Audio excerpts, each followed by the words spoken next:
আফগানিস্তান, বাংলাদেশ, শ্রীলঙ্কার পর এবার নেপাল। ভারতের 4 প্রতিবেশী দেশে কিভাবে পালাবদল।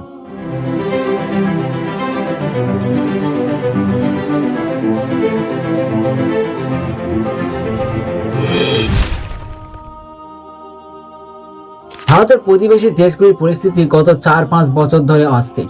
প্রথমে আফগানিস্তান, শ্রীলঙ্কা, তারপর বাংলাদেশ, এবার নেপাল। অভ্যুত্থানের জন্য দেশব্যাপী বিক্ষোভ চলছে, যা শুক্রবার সোশ্যাল মিডিয়া ব্যান করা থেকে।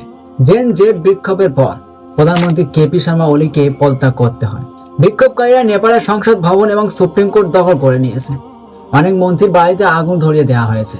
প্রধানমন্ত্রী ওলির পদত্যাগের পরেও জনগণের ক্ষোভ কমছে না। এমনকি প্রেসিডেন্ট রামচন্দ্র পৌড়েলের ব্যক্তিগত বাসভবন ও বিক্ষোভকারীদের দখলে। এই পরিস্থিতিতে বিরোধী দলগুলির সংসদ ভেঙে দিয়ে নতুন নির্বাচন অনুষ্ঠানের দাবি জানাচ্ছে।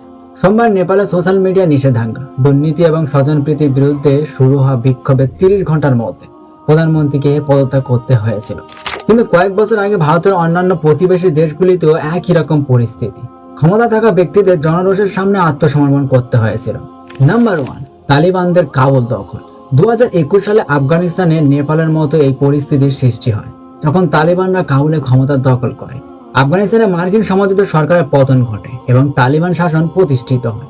2001 সালে আমেরিকার নেতৃত্বে তালিবানদের ক্ষমতা থেকে সরিয়ে আশরাফ গনির সরকার গঠিত হয়। কিন্তু 20 বছরের সংঘাতের পর মার্কিন তালিবান চুক্তির আওতায় 2020 সালে বিদেশি সেনা প্রত্যাহারের সিদ্ধান্ত নেওয়া হয়। অন্যদিকে তালিবানরা তাদের সামরিক শক্তি বৃদ্ধি করে এবং 2021 সালের এপ্রিলের মধ্যে আফগানিস্তানে আক্রমণ তীব্র করে।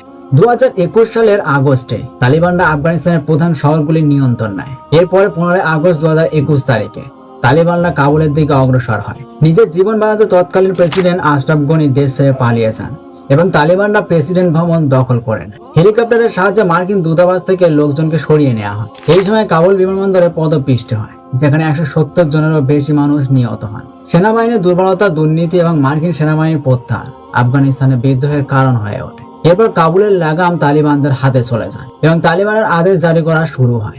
আফগানিস্তান বর্তমানে অর্থনৈতিক সংকটের মধ্যে রয়েছে, কিন্তু তালিবান শাসন এখনো অব্যাহত রয়েছে। নাম্বার 2, শ্রীলঙ্কায় অর্থনৈতিক সংকট।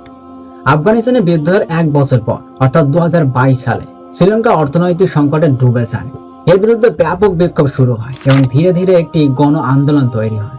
রাস্তায় অগ্নিসংযোগ শুরু হয়। প্রেসিডেন্টের বাসভবন, সংসদ, সমস্ত জায়গায় বিক্ষোভকারীরা দখল করে। এমনকি প্রেসিডেন্টের বাসভবনে পুলে বিক্ষোভকারীদের সাঁতার কাটার ভিডিও প্রকাশ্যে আসে। প্রেসিডেন্ট গোতাবায়া রাজাপক্ষকে মধ্যরাতে দেশ ছেড়ে মাল দিয়ে পালিয়ে যেতে হয়। 2019 থেকে 2022 সালের জন্য রাজাপক্ষ সরকারের বৈদেশিক ঋণ উল্লেখযোগ্যভাবে বৃদ্ধি পেয়েছিল এবং তারপরে করোনা মহামারী এবং পর্যটন শিল্পের পতনের কারণে